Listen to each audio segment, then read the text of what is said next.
اچھا سارا سال میں اور آپ دعا کرتے ہیں یا اللہ بخش دے، معاف کر دے، سن لے ہماری پکار، ہماری توبہ قبول کر لے، میں اور آپ ریکویسٹ کرتے ہیں، اور رمضان کی راتوں میں رحمت کی ندا آسمان سے دی جاتی ہے کوئی مانگنے والا کہ اس کی مراد پوری کر دی جائے، ہے کوئی سوالی کہ اس کا سوال پورا کر دیا جائے، ہے کوئی مغفرت مانگنے والا کہ اس کی مغفرت کر دی جائے، یعنی ادھر سے ندائیں ہیں کہ مانگ لو، مانگنے کا مزہ آج کی رات ہے، یہ پورا مہینہ رحمت۔ پھر روزانہ افطار کے وقت، ڈیلی افطار کے دن، یعنی افطار کا جو ٹائم آتا ہے، 10 لاکھ گناہگار جہنم سے آزاد کیے جاتے ہیں، 1 ملین سنرز، 10 لاکھ گناہگار۔ اچھا پھر رمضان میں جمعے کا دن جب آتا ہے، ہر گھڑی، ایوری مومنٹ 10 لاکھ گناہگار جہنم سے آزاد کیے جاتے ہیں۔ اور پھر اس رمضان کی جو آخری رات آتی ہے، احادیث کا مضمون ہے پورے مہینے میں جتنے بخشے گئے سارے کے سارے اس تعداد کے مطابق اتنے اور اس رات بخش دیے جاتے ہیں۔ جب لیلۃ الجائزہ، چاند رات آتی، عید الفطر کی رات، اللہ تعالیٰ فرشتوں سے فرماتا ہے میرے فرشتوں اس مزدور کے بارے میں کیا کہتے ہو جس نے مزدوری پوری کی؟ فرشتے عرض کرتے ہیں مولا اسے پورا اس کی مزدوری ملنی چاہیے۔ اللہ فرماتا ہے میرے فرشتوں گواہ ہو جاؤ میں نے سب کی مغفرت فرما دی، مزدوری کر لو، بڑی مزدوری ملنی ہے، بڑی رحمت ملنی ہے، بڑی کمائی ملنی ہے، سارے سال کے گناہ معاف ہو سکتے ہیں اگر ایک مہینہ ہم اللہ کی رحمت لوٹنے کے لیے تیار ہو جائیں۔ فرسٹ آف آل ہمیں پریپیئر ہونا پڑے گا، اس مہمان کے لیے تیاری کرنی پڑے گی، مگر آج دیکھیں تو تیاری ہو رہی ہے، ہاں بالکل تیاری ہو رہی ہے۔ کچھ کاروباری لوگ تیاری کر رہے ہیں کہ پیسے کتنے کمانے ہیں، رمضان میں کون سے آئٹم ہے جو زیادہ بڑھ جائے گا، ذرا سٹاک کر لو تو زیادہ پیسے کما لیں گے، ہیں رات میں یہ کام کریں گے، دن میں یہ کام کریں گے، بڑی تیاریاں ہو رہی ہیں۔ اچھا فیملیز میں کیا تیاریاں ہو رہی ہیں؟ افطار میں کیا پکانا ہے، سحری میں کیا بنانا ہے، یہ آئٹم شارٹ تو نہیں ہے، گھر میں یہ بھی منگوا لو، شربت کون سا بنے گا، کھانے پینے کی تیاریاں ہو رہی ہیں۔ اچھا رمضان کے صدقے میں عید الفطر ملے گا، ٹھیک ہے نا، عید کا دن ملے گا، مگر رمضان میں کیا تیاری ہو رہی ہے کہ عید کیسے گزارنی ہے؟ 8-10 روزے کے بعد بازار آباد، اور اب جناب وہ راتیں جو عبادت کے لیے آئی تھیں وہ مارکیٹ میں اس لیے جا رہے ہیں کہ عید کو پہننا کیا ہے، مگر اس پوری پریپریشن میں عبادت کی تیاری کہاں ہے، دعاؤں کی تیاری کہاں ہے، سجدوں کی تیاری کہاں ہے، اللہ کی رحمت لوٹنے کی تیاری کہاں ہے کہ مجھے کسی صورت مغفرت لینی ہے، رہ نہ جاؤں، سب بخشے جائیں اور میں نہ مارا جاؤں، اس کی پریپریشن کہاں ہے، اس کی تیاری کہاں ہے؟ ہم سب بہت کچھ سوچتے ہیں، لیکن کیا بیٹھ کر کبھی گھر والوں کے ساتھ یہ مشورہ کیا کہ کون کب کہاں کیا پڑھے گا، قرآن پڑھنے کا ٹائم کون سا ہوگا، نمازیں کہاں پڑھنی ہے، تراویح، اور اس کے بعد جناب اور عبادتوں کا کیا معاملہ ہوگا؟ نہیں میرے بیٹے اسلام، اس سے بہت زیادہ دوری ہے۔ انفارچونیٹلی رمضان کو ہم نے ایسا لگتا ہے کہ فوڈ فیسٹیول بنا دیا ہے، یعنی جیسے ہی ابھی رمضان آئے گا تو ریسٹورنٹ والے لگا دیں گے کہ آل یو کین ایٹ، افطار میں اتنی آئٹمیں ہیں، سحری میں اتنی آئٹمیں ہیں، آپس میں باتیں بھی ہو رہی ہوتی ہیں کہ آج کہاں افطار کرنا ہے، اچھا سحری میں کدھر چلنا ہے، رات کو کدھر کھانے چلنا ہے، بس اللہ اکبر۔ یہ کیوں نہیں کہتے کہ آج کہاں بیٹھ کر قرآن پڑھنا ہے، آج تفسیر کہاں سننی ہے، آج دعا کدھر کرنی ہے، آج رات مسجد میں کہاں گزارنا ہے، ارے آج رحمت کدھر سے لوٹنی ہے، nobody talk about it۔ اس لیے رمضان آیا ہے۔ اگر کسی بیرون ملک سے کوئی غیر مسلم آ جائے اور وہ ہمارے شہر کا، ہمارے وطن کا رمضان میں راؤنڈ کرے اور اس سے پوچھے بتاؤ کیا محسوس کیا، شاید وہ آ کر کہے گا لگتا ہے مسلمانوں کا کوئی فوڈ فیسٹیول آیا ہوا ہے، زیادہ سے زیادہ نئے کھانے والا مہینہ آیا ہوا ہے۔ شاید وہ یہ نہ کہہ پائے کہ سجدوں کا مہینہ آیا ہے، دعاؤں کا مہینہ آیا ہے، سپلیکیشنز کا مہینہ آیا ہے۔ ہم سوچیں ہم رمضان کو کیا کر رہے ہیں۔ دیکھیں جتنا جلدی لوگ دنیا سے جا رہے ہیں نا، بیماریاں ہیں، پریشانیاں ہیں، اور اس کے باوجود we are not ready to prepare for hereafter. ہم آخرت کی تیاری کے لیے تیاری نہیں ہو رہے، سوچ بھی نہیں رہے کہ میرے ساتھ بھی ہو سکتا ہے۔ یہ آس پاس سے جو جنازے اٹھ رہے ہیں، کب سوچیں گے کہ میری باری بھی آنے والی؟ لوگ کہیں گے یار ہمارے ساتھ ہی تھا، پتہ بھی نہیں چلا گیا دنیا سے، بس 2-4 دن یاد کریں گے، پھر کوئی یاد نہیں کرے گا۔ میں ہوں گا اور میرے اعمال ہوں گے، اور میں اکیلا قبر میں ہوں گا۔ خدا کی قسم ہماری لاٹری لگنے والی ہے، اگر جیتے جی پھر رمضان مل جائے نا، یہ چند دن میں تو بہت دعائیں کر رہا ہوں اللہ زندہ رکھیو رمضان تک، عافیت سے رمضان دینا، خیر سے رمضان گزارنا نصیب فرمانا، کیونکہ کوئی بھروسہ نہیں زندگی کا۔ اگر یہ رمضان مل جائے نا، یقین کرو یہ اللہ کا احسان ہوگا۔ اور اب اس رمضان کو زندگی کا آخری رمضان سمجھ لو، کہ بس کسی صورت میں نے اللہ کو راضی کر لینا ہے، کیونکہ اللہ کریم کی رحمت چاہتی ہے کہ میں اور آپ بخشے جائیں۔ ایک سجدے پر، رمضان میں ایک سجدے پر 1500 نیکیاں عطا کی جاتی ہیں، حدیث کا مفہوم ہے، اور اس کو جنت میں سرخ یاقوت کا گھر عطا فرمایا جائے گا۔ ہر سجدے پر، ہر سجدے پر ایسا درخت جنت میں اس کے لیے لگایا جائے گا کہ جناب جدھر 500 سال تک گھڑ سوار گھوڑا دوڑاتا رہے اس کے سائے میں دوڑتا رہے گا۔ ارے ایک سجدے کا اتنا ثواب! اس کے بھی لوگ تراویح نہیں پڑھتے، 3 روزہ پڑھ لی باقی فارغ، 5 روزہ تراویح پڑھ لی باقی فارغ۔ ارے اللہ کے بندو، تراویح تو پڑھنی، نوافل بھی پڑھ لو نا، ہر سجدے پر ثواب ہے نا۔ یہ مہینہ تو اس لیے آیا ہے، ہمیں تو کرنا کیا چاہیے؟ اے کاش ہم یہ پلان کریں کہ رمضان میں تراویح بھی پوری پڑھوں گا بلکہ نوافل بھی پورے پڑھوں گا۔ ہم نے تو پلان ہی کچھ اور کیا ہوا اپنی زندگی میں۔ عصر کتنی؟ 4 رکعتیں، ظہر کتنی؟ 4 2 2، اچھا مغرب کتنی؟ 3 اور 2، عشاء کتنی؟ 4 2 3۔ اول تو پڑھنی نہیں ہے، پڑھنی ہے تو شارٹ کٹ والی پڑھنی ہے۔ ارے اللہ کے بندو کیوں یہ نیکیاں چھوڑتے ہو؟ اور اب ایٹ لیسٹ رمضان میں تو یہ پلان کر لینا یار، رمضان میں پوری نماز پڑھوں گا، تراویح بھی پڑھوں گا، اوابین بھی پڑھوں گا، تہجد بھی ادا کروں گا۔ پورا سال گناہ کیے ہیں، پورے سال خطائیں ہیں، یا اللہ یہ مہینہ ایسا دے دے کہ تجھے راضی کرنے میں کامیاب ہو جائے۔ یہ مہینہ کتنا اہم ہے آپ کو معلوم ہے؟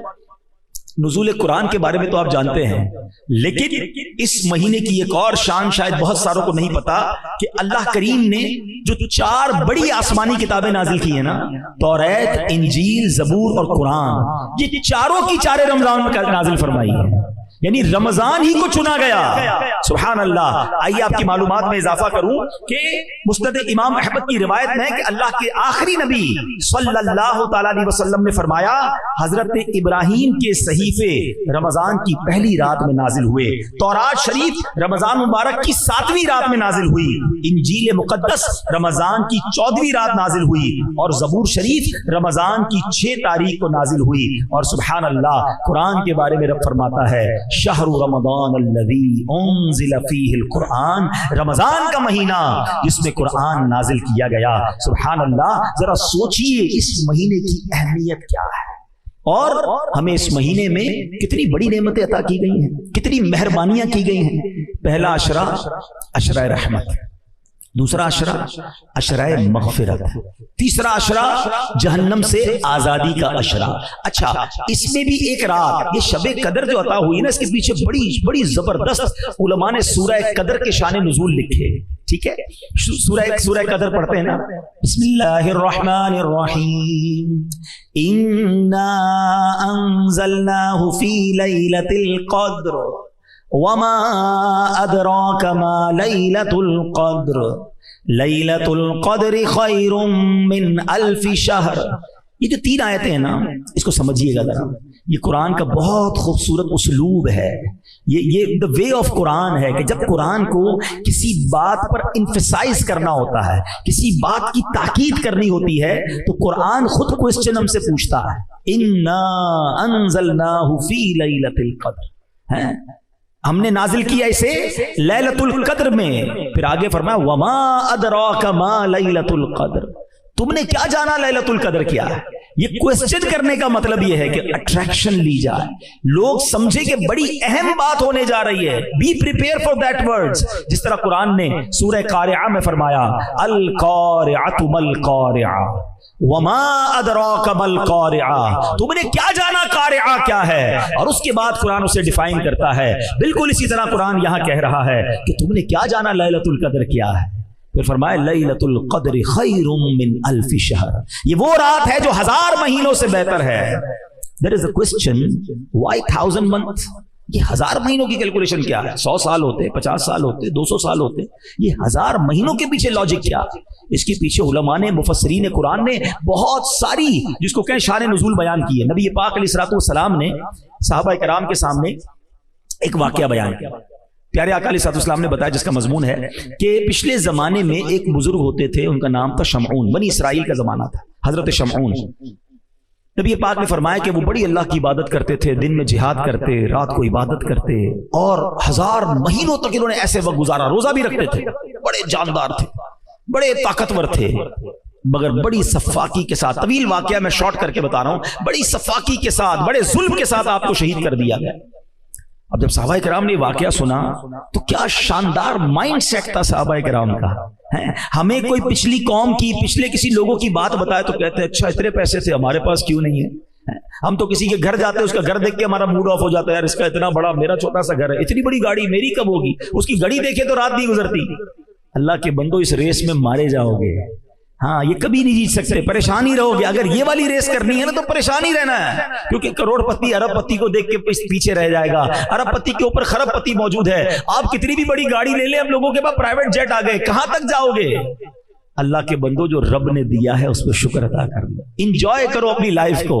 ہاں چلے اس بات کو یہی روکتے ہیں, یہ بات جب چلی ہے اور اس کیلیبر کے لوگ بیٹھے ہیں, لائف میں اگر سکون لانا چاہتے ہیں نا تو 2 باتیں یاد کر لیں کہ نعمتوں میں اپنے سے کمتر لوگوں کو دیکھیں, ٹھیک ہے, اور نیکیوں میں اپنے سے آگے لوگوں کو دیکھیں.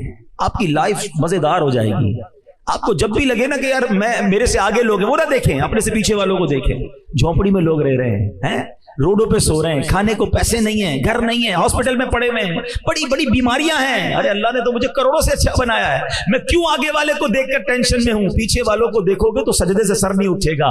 شکر کرتے کرتے زندگی گزر جائے گی اور انجوائے بھی کرو گے اپنی لائف کو. ہاں نیکیوں میں دیکھو, کمپٹیشن کرنا ہے, آئیے نا میں بتاتا ہوں. صحابہ کرتے تھے نا کمپٹیشن, وہ بھول گئے آپ. حضرت عمر رضی اللہ عنہ آدھا مال لائے تھے, حضرت ابوبکر صدیق اپنے گھر کا سارا مال لے آئے. کیوں؟ کمپٹیشن تھا, نیکیوں میں آگے بڑھنا ہے. ہمیں اچھی گاڑی والے پراڈو والے کو دیکھ کر تو خیال آتا ہے کہ میری کرولا کیوں رہ گئی. تمہیں تہجد گزار کو دیکھ کر خیال کیوں نہیں آتا کہ میں تہجد کب پڑھوں گا؟ یہ تہجد بھی پڑھتا ہے, یہ روز قرآن پڑھتا ہے, مجھے قرآن پڑھنا ہی نہیں آتا. یہ بزنس بھی کرتا ہے, دین کا کام بھی کرتا ہے, میں کب کروں گا؟ یہ والی ریس میں آ جائے نا کہ یہ اللہ کے قریب پہنچ رہا ہے, جنت کے محل بنا رہا ہے, دنیا کا بنگلہ بنا رہا ہے, اس کی ٹینشن ہے. ارے ڈیفینس میں 2000 گز کا بنگلہ بنا لیا, میں پیچھے رہ گیا. یہ کیوں نہیں دیکھتے کہ جنت میں اس کے کتنے محل بن گئے, میں کنگال رہ گیا. دیکھو نا نیک لوگوں کو, آ جاؤ اس ریس کے اندر, یہ انشاءاللہ تمہیں آگے لے جائے گی. اور ایک اور بات میں آپ کو بتا دوں کہ جو آپ کے پاس ہے نا اس پر انجوائے کرنا سیکھیں, ورنہ لائف بے مزہ ہو جاتی ہے. میں آپ کو سمجھاتا ہوں اس بات کو. ایک بادشاہ تھا, وہ بڑا پریشان رہتا تھا, بڑے پیسے تھے اس کے پاس, مگر نیند نہیں آتی تھی, ٹینشن بہت تھی. اپنے وزیر کو بلایا کہ یار بتاؤ تو صحیح کہ یہ اتنے پیسے, اتنا مال, اتنا سلطنت, نیند ہی نہیں آتی, عجیب سی کیفیت رہتی ہے. اور میں اپنے غلاموں کو دیکھتا ہوں, یہ بڑے مزے میں مستی مذاق کر رہے ہوتے ہیں, رات کو سکون کی نیند سو جاتے ہیں, زمین پہ ہی سو جاتے ہیں, مجھے نرم بستر پر نیند نہیں آتی.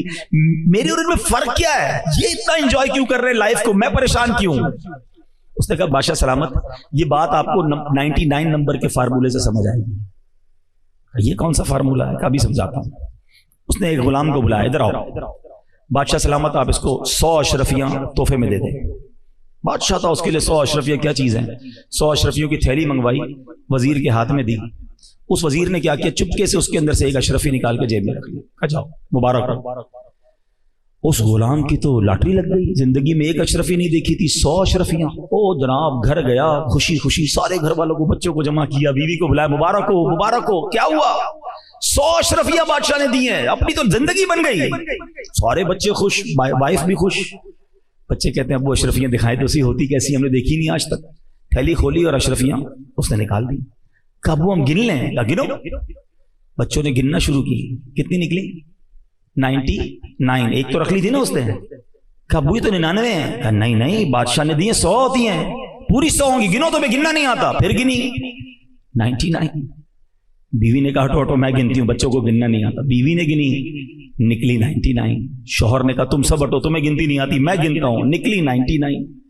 اب بیوی کہتی تم ہوئی ایسے, 100 دی ہوں گی تم نے, راستے میں گرا دی ہوگی. بچے کہتے ہیں وہ ایک اشرفی شارٹ کرایا, پتہ ہے ایک اشرفی کتنے کی ہوتی ہے, اس سے تو کتنے کام بن جاتے. نہیں ادھر ہی ہوگی. بستر اٹھایا, ٹیبلیں اٹھائیں, پورا گھر اتھل پاتھل, ساری رات اسی میں گزر گئی کہ وہ ایک کدھر گئی. صبح آیا وہ غلام بادشاہ کے دربار میں, آنکھیں سوجی لال, جو روز سکون سے سوتا تھا. وزیر نے کہا کیا ہوا تمہیں؟ کہا بادشاہ سلامت بڑا مسئلہ ہو گیا. کیا ہوا؟ آپ نے تو 100 دی ہوں گی, لیکن ہوا یہ گھر گیا تو 99 نکلی تھی. وزیر نے جیب سے ایک نکالی کہ یہ لے جاؤ. وہ تو چلا گیا. اب وزیر نے جو بادشاہ سے بات کی نا, میں آپ سب کو سمجھانا چاہتا ہوں. کہا بادشاہ سلامت آپ کا پرابلم بھی یہی ہے, آپ کے پاس جو ہے نا آپ اس پر خوش نہیں ہیں, جو نہیں ہے اسی کی فکر میں زندگی خراب کر بیٹھے ہیں. ہم سب کا یہی حال ہے. خدا کی قسم اتنا ہے ہمارے پاس کہ سارا زندگی سجدہ کرتے گزار دیں, اور ہم میں سے بہت سو کے پاس تو اتنا ہمارے بچے بھی کھائیں تو ختم نہیں ہوگا, مگر ٹینشن یہ کہ وہ کیوں نہیں ہے, وہ کب ملے گا. وہ ایک اشرفی کی تلاش میں تم جو 99 ملی ہوئی ہیں اس کو نہ انجوائے کر رہے ہو, نہ شکر ادا کر رہے ہو, نہ مزے لے رہے ہو لائف کے. ارے جو ہے اس پہ خوش رہو. تو بہرحال میرے میٹھے اسلامی بھائیوں, یہ بات نبی پاک نے جب صحابہ کو بتائی نا کہ وہ حضرت شمعون نے اتنی عبادت کی, تو صحابہ نے کیا خوبصورت مائنڈ سیٹ تھا. بات یہیں سے چلی تھی نا, واپس آ گیا میں. صحابہ کہتے ہیں حضور اتنے ساری عبادتیں کی انہوں نے 1000 مہینوں تک. حضور ہماری تو عمر ہی تھوڑی, ہم تو چھوٹی عمر والے, اس میں آرام بھی کرتے ہیں, بچپن میں گزر گئے کچھ سال. تو یہ پچھلی قوم والے تو آگے بڑھ گئے نیکیوں میں. Look at the mindset of صحابہ کرام. ان کو فکر ہی یہ تھی کہ حضور وہ نیکیوں میں آگے بڑھ گئے. اب جب صحابہ نے یہ کہا نا تو نبی پاک علیہ الصلوۃ والسلام کے بھی دل اقدس پر رنج ہوا, اور میرے آقا کے دل پر رنج ہو تو رب کو یہ کب گوا رہا ہے. جبریل امین آ گئے, کہتے حضور گھبرائیے نہیں, اللہ کریم نے آپ کی امت کو ایک ایسی رات عطا کر دی ہے. سورہ قدر لے کر آئے, ایک ایسی رات عطا کر دی ہے کہ جو اگر آپ کی امت سال میں ایک بار اس رات میں عبادت کر لے, حضرت شمعون کے 1000 مہینوں والی جو عبادت ہے اس سے زیادہ جو ہے آپ کی امت آگے بڑھ جائے گی. So that is the reason of 1000 months. یہ پیچھے لاجک ہے کہ وہ والی 1000 مہینے کی عبادت جو انہوں نے کی, اگر کوئی شب قدر میں کر لے تو ان کی عبادتوں سے آگے بڑھ جاتا ہے. آئیے اپنے بیان کو ایک اور لیول پر لے چلتے ہیں. اگر رمضان پراپر طریقے سے گزارنا ہے تو آئیے نا یہ جان لیتے ہیں نبی پاک رمضان کیسے گزارتے تھے, جن کے صدقے رمضان ملا, جن کے صدقے قرآن ملا. سرور کائنات کا رمضان کیسے گزرتا, سبحان اللہ. What is the schedule of رسول پاک صلی اللہ تعالی علیہ وسلم ان منتھ آف رمضان. ٹھیک ہے, بی بی عائشہ صدیقہ رضی اللہ تعالیٰ عنہ فرماتی ہیں, کچھ حدیثوں کا خلاصہ میں پیش کر رہا ہوں. آپ فرماتی ہیں کہ میرے آقا علیہ الصلوۃ والسلام جب رمضان آتا نا, آپ اپنے بستر پر کم تشریف لاتے, عبادت پر کمر بستہ ہو جاتے, رات دیر تک جو ہے وہ نوافل ادا ہوتے, دعائیں ہوتی. فرماتی ہیں نبی پاک کے چہرے کا رنگ بدل جاتا تھا, متغیر ہو جاتا تھا. اور نبی پاک کے پاس جب جبریل امین آتے تو میرے آقا ان کے ساتھ قرآن کا دور فرماتے. ٹھیک ہے, اور میرے آقا کی دریائے سخاوت کا عالم یہ تھا کہ جس طرح تیز آندھی چلتی ہے, نبی پاک رمضان میں اس سے بھی زیادہ سخاوت فرماتے تھے, اتنی زیادہ اللہ کی راہ میں خرچ کرتے تھے.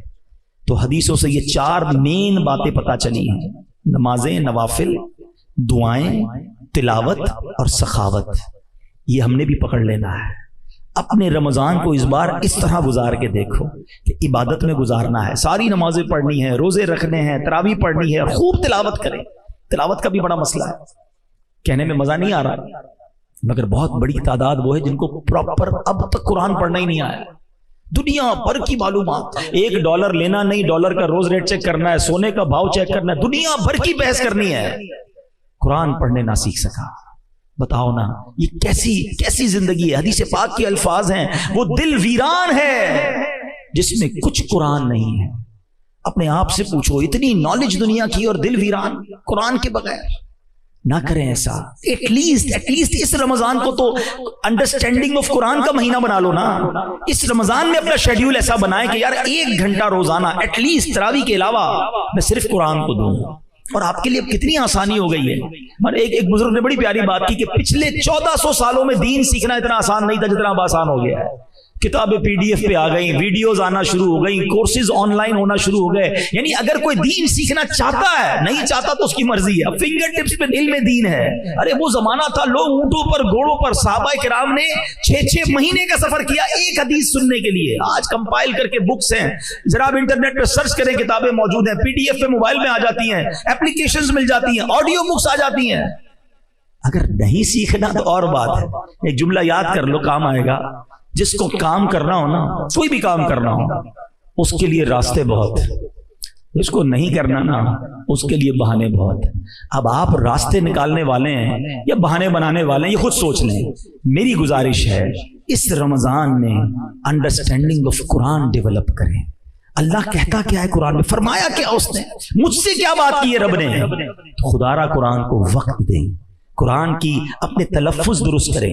دعوت اسلامی یہ ساری سروسز آپ کو دے رہی ہے. آن لائن کلاسز موجود ہیں, آپ آن لائن پڑھ لیں گھر بیٹھے, آپ کو آن لائن قاری صاحب پڑھا دیں گے, اسلامی بہنوں کو اسلامی بہنیں پڑھا دیں گی. اس کے علاوہ ہمارے پاس ہم نے بڑی ایک آسان تفسیر قرآن صراط الجنان بالکل آسان اردو میں موجود ہے, اس کو PDF بھی ڈال دیا ہے, اس کو اپلیکیشن بھی بنا دیا ہے, آپ آڈیو بھی ریلیز کر دی ہیں تاکہ آپ گھر بیٹھے صرف سنتے ہی رہیں قرآن کو کہ ترجمہ کیا ہے, تفسیر کیا ہے. اور آج کی اردو میں 100 سال پرانی اردو ڈیفیکلٹ تھی اور آسان اردو میں لکھ دیا کہ لوگ سمجھیں.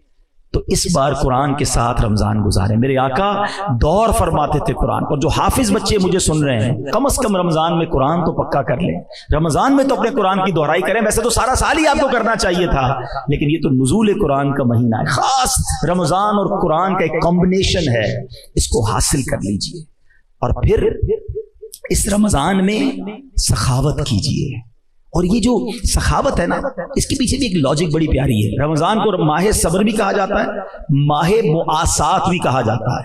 ماہ مواسات کے معنی کیا ہے؟ خیر خواہی کرنا, مدد کرنا ہے, لوگوں کی ہیلپ کرنا. اب اس میں بھی پتہ کیا ہوتا ہے, بڑی پیاری بات مولانا نقی علی خان جو اعلیٰ حضرت کے بھی والد صاحب لکھتے ہیں کہ رمضان کے روزوں کے پیچھے ایک لاجک ہے. جب انسان بھوکا ہوتا ہے نا, ڈھال ہو جاتا ہے, اثر کے بعد کیفیت ہو جاتی ہے نا, تو بتا اس کو احساس ہوتا ہے کہ غریب کیسے زندگی گزارتا ہے, تمہاری اوقات کیا ہے یہ پتہ چل جاتی. وہ ٹور, وہ کر و فر, وہ جاہو جلال, آواز ہی نہیں نکل رہی ہوتی. انسان اپنے آپ کو حقیر عاجز محسوس کرتا. اگر کرے تو یہ رائٹ طریقہ ہے عاجزی اختیار کرنے کا. روزے رکھ کر احساس کرو کہ میں تو افطار کر لوں گا, غریب تو پورا سال ہی بھوکا ہوتا ہے. اور اس میں بھی ہمارے یار دوست کیا کرتے ہیں, سحری میں اس لیے زیادہ کھاتے ہیں کہ پورا دن بھوکا رہنا ہے, اور افطار میں اتنا کھاتے ہیں کہ پورا دن بھوکا رہتے ہیں. پھر سحری اور افطار کے درمیان 4 بار اور کھانا ہے کیونکہ بھائی کل روزہ رکھنا ہے. کچھ دوستوں کا تو پتہ چلتا ہے کہ رمضان میں ویٹ بڑھ جاتا ہے. ارے روزے بھی رکھے اور وزن کیسے بڑھ گیا؟ زیادہ کھایا نا. آپ دیکھ لیں 5-6 رمضان بعد تراویح میں آپ کو کھانسیوں کی آوازیں آنا شروع ہو جائیں گی, کیونکہ ہمارے تو افطار کے واجبات میں سے سموسے ہیں, پکوڑے ہیں, اس کے بدلے تو لگتا ہے افطار ہی نہیں ہوتا. وہ 5-6 چیزیں تو ضروری ہیں. آپ روز تیل کی آئٹم کھائیں گے تو گلا خراب ہونا ہے. 10-15 رمضان کے بعد ڈاکٹر سے پوچھ لیں, ادھر جناب وومٹنگ کی اور ڈائریا کی اور اس کی لائنیں لگی ہوئی ہوتی ہیں, کیونکہ ہر چیز کھانی ہے, زیادہ کھانی ہے, اس لیے نہیں آیا رمضان. اچھا جو حکمت تھی بھوکا رہنے کی, وہ بھوک ہی نہیں لگتی. اچھا کچھ ایسے جو سوتے ہی رہتے ہیں, اللہ معاف کرے, ایسے بھی لوگوں کے بارے میں سنا سحری کر کے سوتے افطار میں اٹھتے ہیں. ہم جب چھوٹے تھے خارا در میں تو ایک جملہ سنا تھا, ہمارے کچھ جو دوست تھے وہ کہتے ہیں بھونپو ٹو بھونپو روزہ رکھتے ہیں. وہ پہلے بھونپو بچتا تھا نا سحری ختم ہونے کا اور افطار کا, بولا بھونپو کر سن کے سو گئے, اب اگلے بھونپو پہ اٹھیں گے. اللہ اکبر, یہ کون سا روزہ ہے کہ تمہاری نمازیں قضا ہو رہی ہیں؟ ٹائم پاس کر رہا ہوں یار, روزہ رکھا ہے تو کیا کر رہے ہیں؟ ویڈیو گیم کھیل رہے ہیں, معاذ اللہ فلمیں دیکھتے ہیں, سنا ہے کیا کر رہے ہیں ہم رمضان کے ساتھ؟ یہ ہمیں بھوک کا احساس دلانا مقصود تھا. ایک بندے کے بارے میں مولانا نقی علی خان صاحب لکھتے ہیں کہ وہ بڑے پیسے بانٹتا تھا غریبوں میں. اس کے رشتہ دار سمجھاتے کہ بھائی اتنا خرچ مت کر, بچا کے رکھ. بولتا نہیں میں اللہ کی راہ میں خرچ کروں گا. ماشاءاللہ کرتا رہتا. 2-4 دوستوں نے کہا اس کو پکڑ کے بند کر دیتے ہیں تاکہ اس کو یہ انسان بن جائے, تھوڑے بچانا سیکھ جائے. بند کر دیا اس کو کچھ دنوں کے لیے, بھوکا رکھا, قید کر دیا. تھوڑے دنوں بعد چھوٹا نا, جب اس کو چھوڑا تو وہ جا کے اس نے اور خرچ کرنا شروع کر, زیادہ خرچ کرنا شروع کر دیا. تو کہا تمہیں قید سے سبق نہیں ملا؟ کہتا قید میں گیا تو سبق مل گیا کہ بھوکا رہا تو پتا چلا کہ بھوکوں کا حال کیا ہوتا ہے. غریبوں کی فکر تو قید میں رہ کے مجھے ہوئی کہ میں چند دن قید میں رہا ہوں تو میرا یہ حال ہے. جو بیچارے ساری زندگی اس طرح گزارتے ہیں ان کا کیا حال ہوگا. یہ سبق دینے آتا ہے رمضان. مگر یہاں تو پلاننگ ہی کچھ اور ہے. تو پلیز اس رمضان میں نبی پاک کے انداز کو فالو کر لیں اور خوب خرچ کریں. ایک بات آج یاد کر لیجیے, ویسے تو میرے آقا علیہ الصلوۃ والسلام جو فرمائے حق ہے, مگر نبی پاک نے یہ فرمانے سے پہلے کیا ایمفسائز کیا, تاکیداً کتنی شاندار بات فرمائی. حدیث پاک کا خلاصہ ہے کہ میں اللہ کی قسم کھا کر کہتا ہوں, راہ خدا میں خرچ کرنے سے مال کم نہیں ہوتا. تو ڈیفینیٹلی ہو گیا نا کہ آپ نے خرچ کرنا ہے اور یہ کم نہیں ہونا. کیلکولیٹر کہے گا کم ہو گیا, ہاں یہ بتا دوں, £1,00,000 میں سے 5,000 دو گے تو 95 ہی کیلکولیٹر بتائے گا نا. لیکن کچھ باتیں بیونڈ دا کیلکولیٹر ہوتی ہیں. اگر کوئی شخص کھیت میں جائے 2 بوری بیج کی لے کر اور اپنی زمین پر وہ سارے بیج چھڑک کر آ جائے تو کیلکولیٹر تو یہ کہے گا کہ 2 بوری 0 ہو گئی, ختم ہو گئی. عقل مند بندہ کہے گا 2 بوری ڈال کر آیا ہے, تھوڑے دنوں بعد 2 ٹرک لے کر آئے گا. تو یہ اللہ کی راہ میں خرچ کرنا بیج ہی ہے. یہ تم بیج ڈالو اللہ فصل عطا فرمائے گا, ہمیشہ ملٹیپلائی ہوتا ہے. جو لوگ پوری زکات دیتے ہیں ان سے پوچھ لیجئے کہ اگلے سال وہ زیادہ دے رہے ہوتے ہیں. کیسے زیادہ دے رہے ہیں؟ کیونکہ اللہ اور برکت ڈال دیتا ہے. تو ہمیشہ ایک تو میرا ایک بہت بڑا درد ہے, اور اللہ کرے کسی کے لیے فائدہ ہو جائے. آپ بھی اس بات کو پلیز میں کہتا ہوں وائرل کریں, بات کریں, دوستوں میں بیٹھتے ادھر ادھر کی گپ شپ یہ والی بات کریں جو میں اب کرنے جا رہا ہوں. یعنی میری اب یہ فیلنگ اسٹرانگلی بنتی جا رہی ہے کہ جس طرح رمضان کے علاوہ بدقسمتی سے لوگ شاید 8, 7, 8, 10% نماز پڑھتے ہیں, ایسا لگتا ہے کہ اب زکوٰۃ بھی 7, 8, 10% لوگ ہی پوری دیتے ہیں. نہیں دیتے زکوٰۃ. زکوٰۃ کی کیلکولیشن ہی کرنا نہیں آتی ہے, ذہن ہی نہیں ہوتا. بس تھوڑے بہت دے دیے, اتنے دے دو بس. کسی کی شادی کرا دی, کسی کا یہ کر دیا, ہو گئی ہماری. کیسے ہو گئی بھائی؟ ٹیکس ریٹرن آپ بھرتے ہو یا آپ کا وکیل بھرتا ہے؟ کیوں وکیل سے کرواتے نہیں یار؟ اس کو ذرا صحیح حساب آتا ہے. زکوٰۃ کا حساب آپ نے کیسے بنا لیا؟ آپ کو زکوٰۃ کا حساب بنانے کے لیے کسی عالم دین سے رجوع کرنا چاہیے. یہ پلر آف اسلام ہے, بچپن سے پڑھتے آ رہے ہیں نا. اسلام کے 5 پلر ہیں, 5 ستون ہیں. ایمان لانے کے بعد کیا ہے؟ نماز, روزہ, حج, زکوٰۃ. زکوٰۃ کو نہ سمجھنے کے لیے کوئی تیار ہے, نہ پراپر دینے کے لیے تیار ہے. حالانکہ پورے سال میں ایک بار, وہ بھی کتنے سارے مال کو تو ڈڈکٹ کر دیا گیا. اگر میں لاجیکلی بات کروں نا, ہے تو 2.5% ہی, لیکن اگر لاجیکلی بات کی جائے, اگر سمجھانے کے لیے, تو زکوٰۃ تو شاید 1-1.5% بنتی ہے. آپ کہیں گے یہ کیسے بھائی؟ آپ کا گھر نکل گیا زکوٰۃ سے, آپ کی فیکٹری نکل گئی, آپ کی ساری گاڑیاں نکل گئی, گھر میں جو سامان ہے وہ نکل گیا, اگر کوئی کرائے پہ جگہ دی تو وہ بھی نکل گئی. اب بتائیے ہمارا 50% نارملی سرمایہ وہ گھر, گاڑیاں اور فیکٹری یا دکان, جو ہماری مین چیزیں, فیکٹری کی مشینری بھی نکل گئی. تو اتنی ساری چیزیں تو شریعت نے مائنس کر دی. اب بچا کیا؟ اس پر 2.5% ہے. پھر بھی بھاری پڑ رہا ہوتا ہے, پھر بھی اس پہ جان جاری ہوتی ہے. حالانکہ حدیث پاک کے الفاظ ہیں کہ زکوٰۃ مال کا میل ہے. حدیث پاک کا مضمون ہے جس مال میں یہ میل مل جائے اس مال کو برباد کر دیتا ہے. اور آگے عذاب الگ ہے, ادھر تو بربادی ہے, ادھر عذاب الگ کھڑا ہے. حالانکہ دینے والوں سے کیا فرمایا؟ سبحان اللہ, کہ اپنی زکوٰۃ دے کر اپنے مالوں کو مضبوط قلعوں میں قید کر لو. سیکیور ہو جاتا ہے آپ کا مال اللہ کی رحمت سے. اور ایک کتنی خوبصورت حدیث ہے کہ اللہ کے حبیب فرماتے ہیں کہ رب فرماتا ہے, حدیث قدسی ہے کہ اے ابن آدم, حدیث پاک کا مضمون ہے, اپنا مال میرے پاس جمع کروا دے. اللہ کہہ رہا ہے اے میرے بندے اپنا مال میرے پاس جمع کروا دے, نہ جلے گا, نہ ڈوبے گا, نہ کم ہوگا. میں تجھے اس دن لوٹاؤں گا, نہ جلے گا, نہ ڈوبے گا, نہ چوری ہوگا, یعنی کم نہیں ہونا. اور میں تجھے اس دن لوٹاؤں گا جس دن تجھے ایک ایک نیکی کی ضرورت ہوگی. اللہ اکبر. وہ دن کون سا ہوگا؟ جب بیٹے کو ماں بھی مدد نہیں کرے گی, باپ کو بیٹا بھی جواب نہیں دے گا. نفسا نفسی کا دور ہوگا. ایک گناہ کوئی لینے کے لیے تیار نہیں ہوگا, ایک نیکی کوئی دینے کے لیے تیار نہیں ہوگا. اور اللہ کے یہاں وہ تمہارا ڈپازٹ جمع ہوگا. جب رب فرماتا ہے میں تمہیں اس دن دوں گا جس دن تمہیں ایک ایک نیکی کی ضرورت ہوگی. پھر خرچ کرنے میں سوچیں. رمضان سخاوت کا مہینہ ہے, رمضان عطاؤں کا مہینہ ہے, اور آپ بانٹے جائیں. اگر زکوٰۃ دے بھی دی نا اور نیکی کا کوئی اور کام آ گیا اور دے دیں. اور یہ بھی حدیث پاک کے الفاظ ہیں کہ گن گن کر خرچ نہ کرو, ورنہ وہ رب کریم بھی تمہیں گن گن کر عطا فرمائے گا. نیکی کا کام آ گیا ہے, زکوٰۃ دے چکے. ارے لوگ کہتے ہیں بس ہو گئی بھائی زکوٰۃ, اگلے سال آنا. ارے اللہ تمہیں دیے جا رہا ہے, ادھر سے تو بریک نہیں لگا جو اللہ کی طرف سے عطا ہو رہی ہے. تم بھی دیے جاؤ, اللہ اور عطا فرمائے گا. یہاں میں اپنی بہنوں سے آخر میں بات کر لیتا ہوں کہ یہ بڑا عجب معاملہ ہو گیا ہے. حالانکہ سونے کی زکوٰۃ اس پر ہے جس کے پاس سونا ہے, چاندی کی زکوٰۃ اس کے اوپر ہے جو مالک ہے چاندی کا. تو ہماری اسلامی بہنیں جو گھر والیاں ہوتی ہیں, گھر کے لوگ ہوتے ہیں, وہ نہیں دیتے زکوٰۃ, کہتے ہیں ہم تھوڑی کماتے ہیں. یاد رکھیے حدیث کے الفاظ ہیں کہ یہ زیور آگ بنا دیا جائے گا, اسی زیور سے عذاب دیا جائے گا. اچھا پھر کہتے ہیں ہمارے شوہر دیں گے. ٹھیک ہے, اگر شوہر دے دیتا ہے تو وہ نیکی تو شوہر کما گیا نا. فرض آپ پر ہے, اور اس کی بڑی پیاری وجہ علماء نے بیان کی. یہ سمجھانا چاہتا ہوں, آپ اپنے مال میں سے زکوٰۃ دیا کرو تاکہ راہ خدا میں جو فضیلتیں ہیں حاصل وہ آپ کو ملیں. آپ نے اپنے شوہر کو کہہ دیا, اس نے دے دیا, ہو سکتا ہے وہ بھی نہ دیتا ہو. وہ نہیں دیا تو عذاب آپ کا ہوگا, کیونکہ وہ دیندار نہیں ہے, دیندار آپ ہیں. اور آپ دیں تاکہ ایک تو اللہ, دیکھیے یہی تو اللہ سے محبت چیک ہو رہی ہے نا, کہ بندے کو مال سے محبت ہے یا اللہ سے محبت ہے. تو یہ خواتین کو بھی یہ پریکٹس ہر سال کرنی چاہیے کہ یہ میرے زیور, یہ میرا تھوڑا سا حصہ بیچیں اور اس سے میری زکوٰۃ دیں. جو بھی اس کے پورا نصاب بنتا ہے اس کا حساب کریں میری بہنیں. تاکہ یہ اجر یہ ثواب یہ آپ کو ملے، اللہ اور دے دے گا۔ اسی طرح قربانی کے وقت بھی یاد رکھیے جو مالدار ہے نا اس پر قربانی واجب ہے، تو اگر عورت ہے تو عورت پر اپنی قربانی واجب ہے، وہ خود اپنے پیسے نکال کر دے کہ میں بھی چاہتی ہوں کہ اللہ کی راہ میں میری طرف سے بھی قربانی کی جائے۔ آپ کے شوہر نے آپ کے والد نے کر دی، اچھی بات ہے، لیکن ثواب تو انہیں مل گیا، آپ اس ثواب میں حصہ لیں تاکہ یہ عادت بنے آپ کی بھی۔ مال سے محبت ہی تو چیک کری جاتی ہے، اللہ کی بارگاہ میں تھوڑی پیسے جاتے ہیں، وہاں یہ دل اور یہ نیتیں دیکھی جاتی ہیں کہ اس بندے یا اس بندی کو مجھ سے محبت ہے یا مال سے محبت ہے یا دنیا سے محبت ہے۔ اللہ اپنی اور اپنے رسول کی محبت عطا فرمائے، دین کی محبت عطا فرمائے۔ اچھا، زکوٰۃ دینے میں ایک اور بڑا مسئلہ، ایک تو زکوٰۃ پراپر بناتے نہیں ہیں، حساب کر بھی لیا تو زکوٰۃ دینے میں بڑی سستی ہے، یار ہم تو پورا سال تھوڑے تھوڑے کر کے دیتے ہیں۔ نہیں جناب، اگر زکوٰۃ کا دن آ گیا اور آپ کی زکوٰۃ آپ پر لاگو ہو گئی تو آپ نے اسی دن زکوٰۃ نکالنی ہوگی۔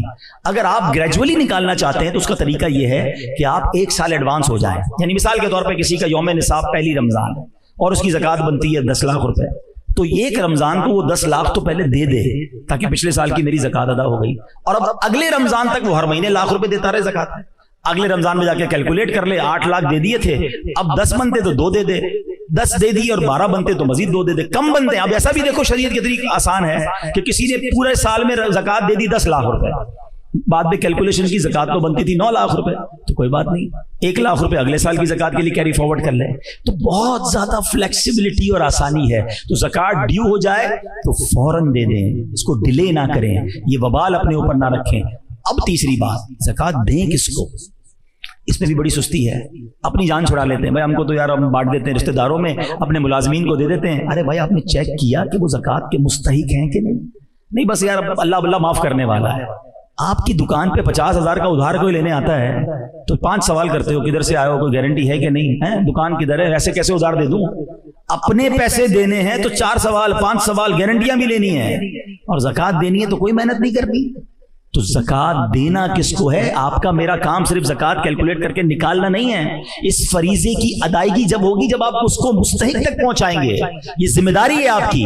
ہاں، اللہ کی رحمت سے کچھ لوگ ہیں جو آپ کی ذمہ داری اٹھا لیتے ہیں، تو پھر تو بہت اچھی بات ہے، اگر آپ کو ان پر یقین ہے تو پھر ان لوگوں کے ذریعے زکوٰۃ دی جائے۔ مگر زکوٰۃ دینے کا بہترین جو یہ سمجھے کہ گھر کہہ لیں، بہترین ہیڈ کہہ لیں، سب سے پہلا حق آپ کے اپنے غریب رشتہ داروں کا ہے۔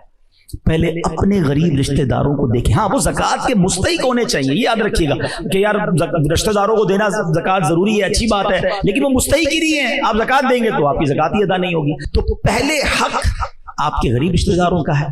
اس کے بعد میں گزارش کروں گا کہ عاشقان رسول کی بے شک عظیم الشان تحریک دعوت اسلامی آپ کے سامنے ہے کہ کتنے بڑے پیمانے پر دین کی خدمت کر رہی ہے، تو کمال کی آرگنائزیشن ہے، نمازی بھی بناتی ہے، قرآن بھی پڑھاتی ہے، جنت کے راستے پر بھی ہمیں لے جاتی ہے، اور بیمار ہو جائیں تو خون بھی دیتی ہے، پرابلم آ جائے تو کھانا اور راشن بھی پہنچاتی ہے۔ تو اتنی ساری ڈائمینشنز میں اگر کوئی آرگنائزیشن کام کر رہی ہو اور پھر کرسٹل کلیئر اکاؤنٹس کے ذریعے ہمارے الحمدللہ چارٹرڈ اکاؤنٹنٹس ہمارے اکاؤنٹس کو دیکھتے ہیں، ہم اپنے آڈٹ فرم سے آڈٹیں ہو رہی ہیں، آپ بھی ہمارا پارٹ بنیے۔ میں تو کہتا ہوں آپ اپنا صرف ڈونیشن نہ دیں، آپ دعوت اسلامی کا پارٹ بنیں اور اپنا ڈونیشن اپنے ہاتھ سے ہی خرچ کر لیں۔ دعوت اسلامی کے کسی ڈپارٹمنٹ کو اس طرح جوائن کریں کہ خود ہی اسے لیڈ کریں، تاکہ صرف اپنے دنیا کے لیے کام نہ کریں، اپنے کاروبار ہی کو ٹائم نہ دیں، اپنی آخرت کے لیے بھی ہم یہ کام کریں۔ اللہ کریم سے دعا ہے کہ رب کریم اس رمضان کو صحیح طریقے سے سنت کے مطابق گزارنا نصیب فرمائے، خوب عبادتیں کرنا، سارے روزے اور تراویح پڑھنا اور رکھنا، اور اپنی راہ میں خوب خرچ کرنے کی توفیق عطا فرمائے۔